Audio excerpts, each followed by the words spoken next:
Okay, you guys, so I know I owe you my labor and delivery video. It's not going to be all super duper exciting like some of the other ones on YouTube. I'm sorry. I just lack excitement today. Today's been a really long day, but I decided to go ahead and do this video while I was in a mood to do it. I am reading from my computer screen, which is where I have everything written down. I found the book or the paper it was on, and I transferred it to my computer screen. So I am going to be reading off there. So I'm sorry if I'm not looking directly in the camera. But I'm about to just go ahead and jump into the video.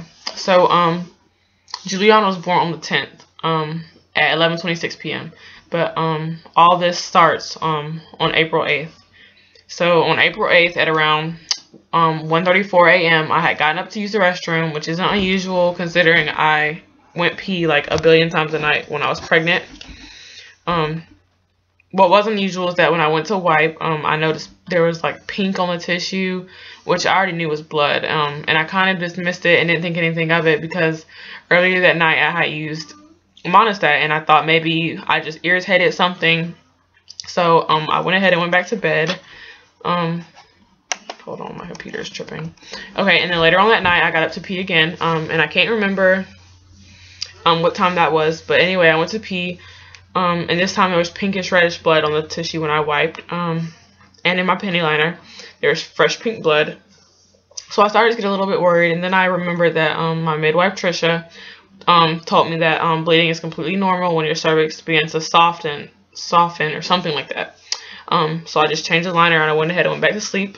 And I was woken up again by the urge to pee at like 6:30 in the morning. And this time when I went to pee, there was like fresh bright red blood in my liner, and when I wiped, there was fresh bright red blood on the tissue. And I started to worry. So by this time I had woken my mom up and she told me to just call my OB, which I did around 8. But when I called, the secretary informed me that nobody was in the office yet. And she just wanted me to go ahead and explain to her what had been going on, what was worrying me, and so I did. And she informed me that I needed to go ahead over to labor and delivery since I was 39 weeks and they didn't want to chance anything. She said they would also call them and let them know I was coming. And she would inform the midwife just as soon as she got there. So it's fast forward 30 minutes because I had to get dressed, and then I had to wait for my mom to get dressed, and then I had to wait for my mom to take me because my dad had taken my car earlier. So when I finally get there, we ended up running into my midwife in the parking lot. And she told me to just go ahead and get registered, and she'd be in to see me shortly. But anyway, I finally get into the labor and delivery room, or the labor and delivery area, my bad. And when I went to register, there was like this humongous, ginormous, gigantic line for like no reason at all. And it took 3 hours to actually get registered and get put into the triage room. And after I was in the triage room, triage is where they monitor you for a while before they officially admit you. They hooked me up to the monitors. It took about another hour. Why that took so long is beyond me. But when they finally did hook me up to the monitors, it showed that I was having contractions, and I couldn't even. Ooh, the light is glaring on my glasses. I'm sorry. It showed that I was having contractions, and I didn't even know it. I didn't feel it. I know they say when you start having contractions, your stomach tightens and it hurts, but I didn't feel any of that. They weren't consistent or anything though. My contractions weren't consistent. But after about an hour of monitoring, they came to check me, which, by the way, that feels like really, how can I put this? It feels like unconsensual sex, like you're being raped or something. But it wasn't as bad as people say it is. And I was closed. I wasn't dilated or anything, and I still hadn't lost my plug. So they didn't understand why I was bleeding. So they sent me down for an ultrasound, just to be sure everything was all right. And it was. The baby was head down. There was plenty of fluid, and they also said that she was measuring at 6 pounds 7 ounces. So after coming back up to labor and delivery, I had to pee. And TMI, which half this video is TMI. If guys watch my video, that's really awkward, so just TMI warning. I had finally lost a piece of my plug, which is disgusting. But even so, everything was fine, and they went ahead and discharged me and gave me discharge orders that I was to be put on complete bed rest and that I needed to keep my next appointment with my OB, which coincidentally happened to be the next day. Sorry, the baby's over there sleeping. She doesn't feel good today. Where was I? Fast forwarding to later on that night, which is like now April 9th, I woke up with lower pains in my stomach, which I immediately knew it was a contraction because it came and went and then came back again, but they weren't consistent at all. And so fast forwarding to my appointment, which was at, hey baby girl, which was at, I don't know if you guys can see her, which was at 10:45. She's like over there. 10:45 that morning. My midwife took me off bed rest, since the bleeding had completely stopped. And she also checked me again, which I was still closed, and she said that baby's head was low and that I was very soft. But I was still really disappointed that I hadn't made any progress, because I thought since I had been having contractions the day before, that night, and that morning, that I would have made some type of progress. But nope, I haven't made any progress. So I went home after that, and I slept for a little while, and then when I woke up, I realized the contractions that I had been having all that morning were almost completely stopped. And I couldn't time them anymore. And then later on that night, I decided that, well, maybe if I take a walk on the treadmill, that it'll trigger my contractions to pick up. Ooh, my voice broke. To pick up. And then maybe I'll have some change in my my dilation. My voice keeps breaking. I don't know why. And so it didn't. Nothing happened after that walk. So I was really disappointed, and I showered and I went to bed. Fast forwarding again, it's now April 10th, 12:51 a.m. and I started having the contractions again. Really intense contractions. They woke me up from a dead sleep, and they weren't consistent or anything. And hold on, because my baby's like falling over. Come here, baby. Ew. Like I was saying, they woke me up from dead sleep, and they weren't consistent right off. They were about 10 minutes apart, but they were really intense. And I think it was about 5 a.m. when I woke my mom up. They were about 7 minutes apart, and I called my OB's office around 8:30 to ask if it was time for me to go into labor and delivery, because by that time they were 5 minutes apart, and they lasted for a minute. And I was told to go ahead and come in. So I get to the hospital. Hey, baby. So I get to the hospital, and there's a line to register yet again. And I'm just thinking, like, oh my God, if I have to stand in this line, I'm going to be pissed, because I was having contractions, and they were really intense to the point where I wanted to cry. But then I didn't have to stand in that line, because I had a contraction hit me so hard that it sent me into tears. And I'm a really ugly crier, so I guess I looked really pitiful, because a nurse came and got me and immediately took me back to triage. And my mom did the registering for me. They hooked me up to a monitor and monitored my contractions for about an hour. Ew, you're pooping. And they were consistent and strong. I was checked again, and I was 3 centimeters, 80% effaced, and -1, which I have no clue what that means. So I was admitted, which I was ecstatic about, because I was so ready to have this baby. I was so done with being pregnant. So after I got all hooked up, after I got put into a room, I got all hooked up, and I called Juliana's dad and his mom and let them know that I was at the hospital and it was time to have the baby. And then they showed up. And then I was also started on Pitocin, just to speed things up and make my contractions a little bit stronger, so that I could actually have the baby that day, that night. And I originally wanted a natural birth, but once the contractions started coming back to back, and I couldn't talk myself through them and take myself to that happy place, I did opt for the epidural, because they were getting really intense. I'm weak, I know, I'm sorry. To all you moms out there who did it naturally, kudos to you. But yeah, before I had actually got the epidural, I had to have an IV for 30 minutes. And after that, I was finally able to get it. And it worked for a while. I was completely numb, and I was able to take a long, much needed nap, because by that time, I was tired. I'm really sorry my voice keeps breaking. I really don't know why. But yeah, I took a nap. And when I woke back up, I was still numb to the point where I was really annoyed by it.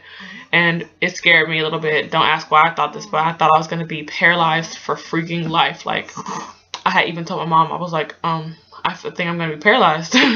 She was like, no, you're not. You're fine. This is how it feels. And I was like, no, I can't move. I'm paralyzed. And she was just like, you're fine. But about an hour after waking up from that nap, I started being able to feel, sorry, I'm rocking her back to sleep. I was, able to feel the contractions, but my legs were still completely numb. They checked me again, and I was almost 5 centimeters this time, but the doctor had came in, and I thought I made progress, but the doctor came in and told me with how strong and consistent my contractions were that I should have been at least at 8 centimeters instead of 5, and that if the baby's heart rate kept fluctuating with no change, that they were going to have to do a C-section.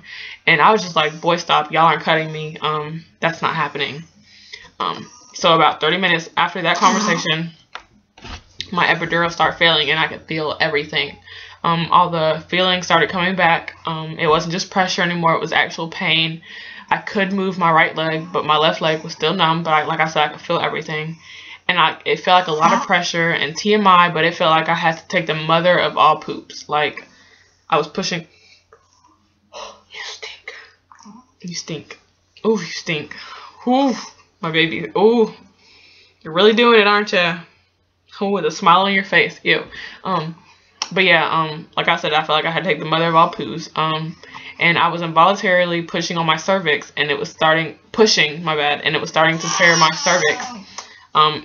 And by this time I had a catheter, so there was a lot of blood in my urine from the catheter because I was tearing my cervix.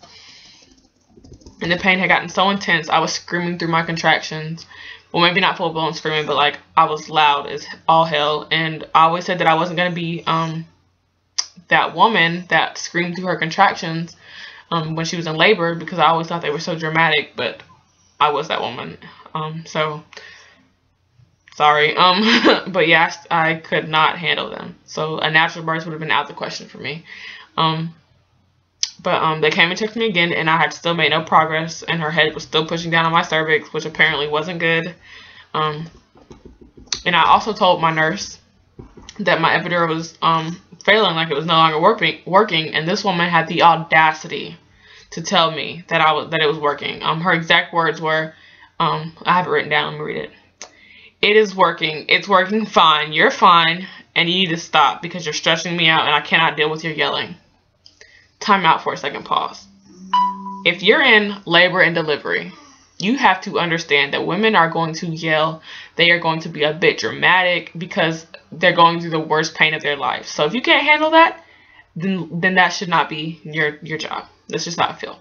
But it was the way she said it that almost made me straight up act a fool. And if my mom wasn't in the room, she probably would have got slapped. But my contractions were also whooping my butt at this time, and my mom was in the room. And my mom is also a nurse, so she could empathize with the lady being stressed. So she was just like, Jewel, you know, just calm down. She's stressed out. You're stressing her out. Blah, blah. But I wasn't trying to hear that shit. So, ooh, excuse my language. So all I said to her was, excuse the hell out of me. But like I said, my epidural is clearly not working if I'm in this much bleeping pain. I'm not going to cuss again. So another nurse came in after hearing my yelling, after knowing I had an epidural. Another nurse came in and she told me I could opt to have another epidural if I signed some papers or something, and I can't quite remember what it is I had to sign because I was in so much pain. But I left out this whole time after my epidural started failing, I was hysterically crying, like ugly crying. Like I said, I'm an ugly crier. Like I said, I was crying hysterically. But I had agreed to just go ahead with a C-section by this time because I hadn't made any progress and I was in that much pain. So I did tell her to go ahead and give me the second epidural, sign what I had to sign, blah, blah, blah. And then the nurse that was in there with me that was really rude to me was just like, she's fine. She doesn't need another epidural. She's being dramatic and blah, blah, blah. But I put my hand up to her to let her know to shut the hell up. I dismissed her. I was like, you're dismissed. Whew. With my hand, I was just like, shh. And then my mom was just like, you're being so rude, but I wasn't trying to hear it. So after I completely dismissed her and got my second epidural, I later on heard from my midwife that 3 other ladies who were also in the care of that nurse who were in labor at the time had also gotten an epidural, and theirs had also failed, which was probably why my nurse was so stressed, because she had patients who were screaming like me down the hall. So anyway, I guess the medicine was bad or something, because 3 people, well, I guess it's 4, because 3 ladies plus me would be 4 people whose epidurals failed, so the medicine had to have been bad. But anyway, after I got the second epidural, I was in heaven. I couldn't feel a thing, no more pressure, no more involuntary pushing, no more tearing my cervix, and I slept for about a good 15 minutes. And then when the doctor came in to explain to me what would happen in a C-section and whatnot, and to get ready to take me back, I no longer wanted the C-section. Since the second epidural kicked in, I was, like I said, I was in heaven. I was fine. So before they were going to take me back, I asked the head if he could check me again, just to see if I had made any progress. And I had. In 15 minutes, I went from being 5 centimeters to 10 centimeters plus 1, a full 5 other centimeters plus 1, and it was time to push. I think I maybe pushed about 6 times, and she was here. I didn't feel anything. Like I said, I had just got the epidural. I just felt pressure after her legs were out. I didn't feel the ring of fire that people talk about. And I didn't feel her head come. I didn't feel anything except for her legs coming out, like just a relief of pressure. What else? Oh, I wasn't asked to put my hand down there to feel the top of her head like I know most people are. They didn't put her on my chest right away. I didn't see her until like 10 minutes later, like after they finally brought her back over to me, because like I said, they didn't put her on my chest, and I didn't have my contacts in. I had my glasses, and I had my glasses off, and they were all the way across the room. So everybody else had seen her, but I didn't get to see her because I couldn't see. I'm like blind as all hell without my glasses or contacts. So I was just like, is she cute? Because I told my mom earlier, if she's not cute, when you see her, just say bless your little heart, and that'll be code for she's ugly. But my mom was just like, she's beautiful, blah blah. I was just like, I don't want to hear that. I need you to bring her to me. So they finally brought her over to me. And she was just the cutest little thing. But I also didn't get to see her father cut the cord, which really pissed me off too. The only thing I did get to see was my placenta, because I asked to see that, and it was gross. I don't see how people eat it. Like, I wanted to do placenta encapsulation, but after seeing it, I could not bring myself to do something like that. But as far as my recovery went, I didn't have much bleeding at all. Really no bleeding. Maybe just a little bit, but it was to the point where I thought something was wrong with me because I wasn't bleeding. And I know some women say, like, after you have a baby, you have like the Atlantic Ocean of all periods, but that wasn't the case for me. I was later reassured after leaving the hospital that was completely normal. Some women didn't have heavy bleeding, so I mean, I guess. Also, I was up walking around the same day that I had her after the epidural wore off, of course. But really, my recovery was really good. I didn't. When I went home, they offered me pain medicine, and I didn't take it. I didn't take any medicine because I felt like I was gonna be fine. But day 3 of me actually being home, my back was actually hurting, so I called my OB and asked if they could write me a prescription for some type of pain medicine, and they wrote me a prescription for Motrin 800, and I think I only took about 3 of those, and I still have a full bottle of them. They're actually right here, still a full bottle. Like I didn't use them at all, but my recovery went well, and looking back on it, I guess I really did have a good labor because I got a beautiful little bundle after that. Oh, I'm sorry, baby girl. You need a diaper change. You stink. But, yeah, you guys, that was my labor and delivery story. I'm sorry if it wasn't at all entertaining, if it wasn't as exciting as you guys thought it was going to be. But, I did go ahead and do the video like I said I was. So, that was it. Tell the camera bye. Tell YouTube. Tell everybody bye. Bye, baby. Well, bye, you guys. I'll make another video this week. I think I'm actually gonna do a day in the life video. We'll see how that goes. No promises on that one at all because lately it's been hectic with her. But thanks for watching. Subscribe, like, rate, comments. I love talking to you guys. If you have any video requests, leave them in the comment boxes below and I will do them. Bye.